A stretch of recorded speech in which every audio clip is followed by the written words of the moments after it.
My favourite trifecta, CEO, founder, creative director. I'm still classified as a blogger on Wikipedia, if you don't mind.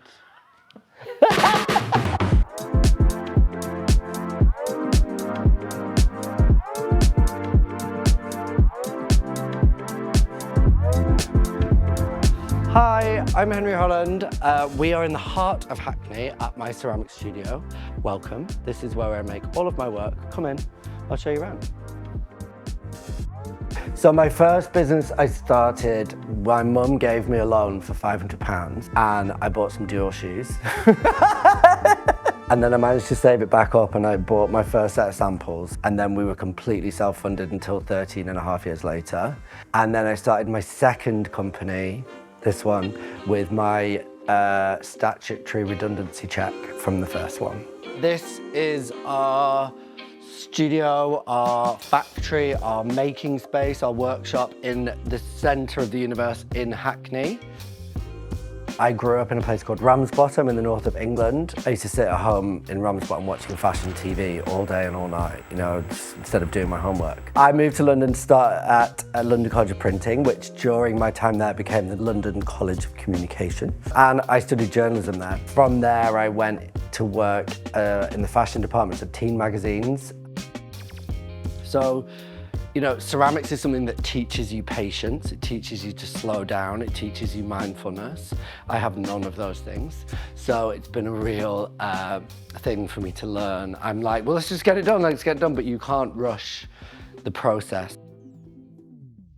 When I was the fashion editor of Bliss magazine, I started creating these slogan t-shirts, which were called fashion groupie t-shirts, because essentially I saw myself as a fashion groupie. You know, I used to go out a lot in London, spend a lot of time at nightclubs and club nights, hanging out with these like amazing designers who I idolised and adored, people like Gareth Pugh and Giles Deacon and Christopher Kane. Giles and Gareth heard that I was making them and asked if they could wear each other's for their bows at Fashion Week, which is what kicked it all off. Gareth came out after his show wearing Get Your Freak on Giles Deacon, and then the following day, Giles came out for his wave at the end of his show wearing Yoo-Hoo Gareth Pugh. Very, very quickly, they sort of exploded. And I was at my desk one day, my mobile phone rang, and I picked it up, and this voice said, "Henry, it's Sarah Moore from American Vogue, and I talked about your t-shirts." And I shat myself and got up and walked away from my desk, like, of course. And then Sarah wrote about them on style.com. I think within a week we were stocked in Dover Street Market. And then I built those to become a fully fledged fashion brand for almost 15 years called House of Holland. Every single day of it was, I was having the best time of my life. I mean, the last couple of years were very tricky. How this business really differs a lot from my fashion business. So with House of Holland, you would make as far as the samples, and then all the production would then be off-site. We're doing all of the things that we were doing before, but we're also the manufacturers. And so that sometimes feels like you're running two companies, because you're running a manufacturing business and a distribution and a shipping business and a business. House of Holland went through administration in 2020. I was burnt out, I was exhausted. You know, I just felt like the time was right for me to think about something else. And so I did. I stepped away from the industry.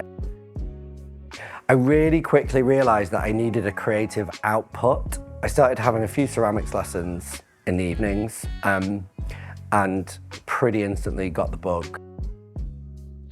The technique that we use is called Nerokomi, and we work in a hand building technique. So we roll slabs and then we build pieces out of those slabs using coloured clay to create patterns within the clay. And the way that we create these is by layering up different colours of clay. So you can see that the pattern runs all the way through the block here. And what we do is we slice the different colours and then we alternate them, pile them all up together and then wedge them on the table. Started posting about my journey on my socials, and all these people were messaging me being like, everyone I know is doing a ceramics course at the moment, but your stuff's actually quite good. I put some of my pieces up on Instagram and I said, if anybody wants to buy anything, just let me know. And then I was DMing people a price list. And then within an hour, I'd sold 150 things and I was like, I can't do any more. The way the t-shirts had started and started my career in fashion, this was so reminiscent, and I kind of got the same feeling that, you know, there was something kicking off here, something quite exciting. And then very shortly after that, I got an order from Liberty for about 600 units, and then I was like, okay, I need some staff.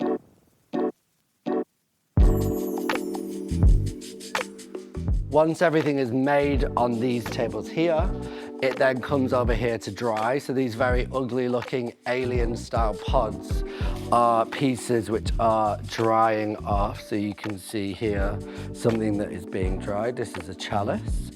And the reason we wrap them in plastic is just to slow down the drying process. Otherwise, things tend to crack, like that one's already cracked, which is a shame. You know, once you get to a certain level in fashion as a creative director and as a business founder, so much of your time is removed from the creative because you're spending so much time keeping the lights on and paying the wages. And moving over to ceramics, you know, it became something where I could come in on a weekend and, you know, a bag of clay in my 2 hands, and that was all I needed to make something. This is kind of our indoor potting shed where we sand everything back. But you can see here on this piece the difference that it makes. So you can see on the top here, when the pieces is being made, the 2 colours of clay kind of merge together and they can get quite muddy or kind of smudged. And then once you sand it back, it really brings out the distinction in the pattern. So that's something that's really important to our specific technique of making. So these are our 2 kilns. We have Janice over here and we have Stan over here. It's very important to name them because we need to understand who is behaving, who's not behaving. Janice tends to pack up a lot more than Stan, but we don't hold it against her. So everything has to go into the kilns twice. So the first time it goes in, it comes out what is called bisqueware. So the piece is then watertight and it's hard. And then it gets glazed and then it goes back in again. So each firing lasts about 8-9 hours, but then it needs 24 hours to cool down. And then once everything is finished, it comes over here onto our stock wall. So we have 2 of these, one over here and one over there. And then everything is then packed on this packing station here and shipped out to our customers. Everything kind of goes around in this sort of circle and then it goes out the door.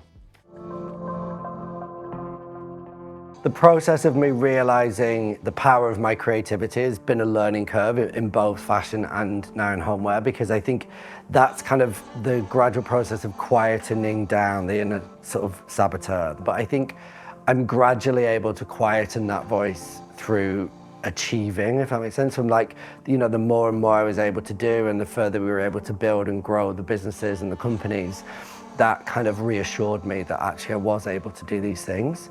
But yeah, that doesn't mean that I don't question every new collection that I put out and, you know, wonder if it's going to work. And I think, you know, sometimes it does and sometimes it doesn't. And I think you build up a resilience.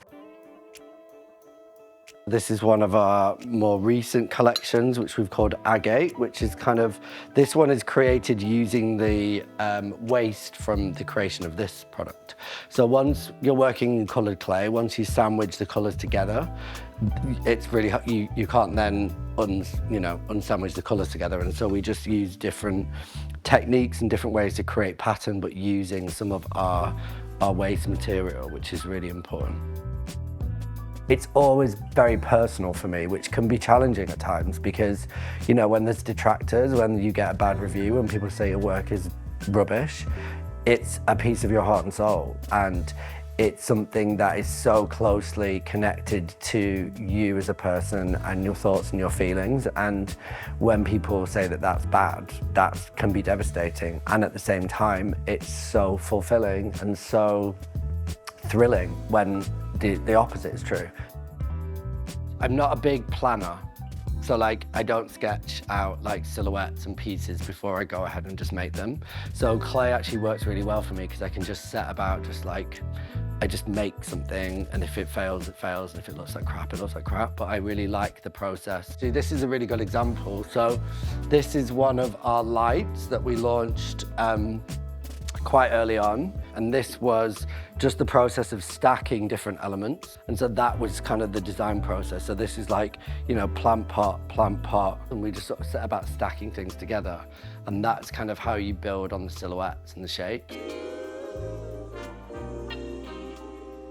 Both of my careers have been in education.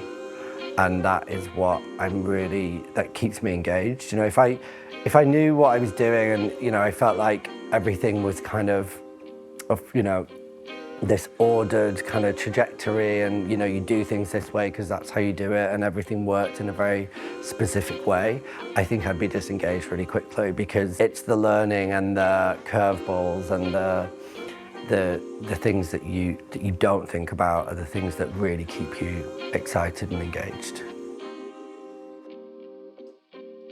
Okay guys, that's been lovely, but I've got work to do, pots to make, time to go. Thanks for coming.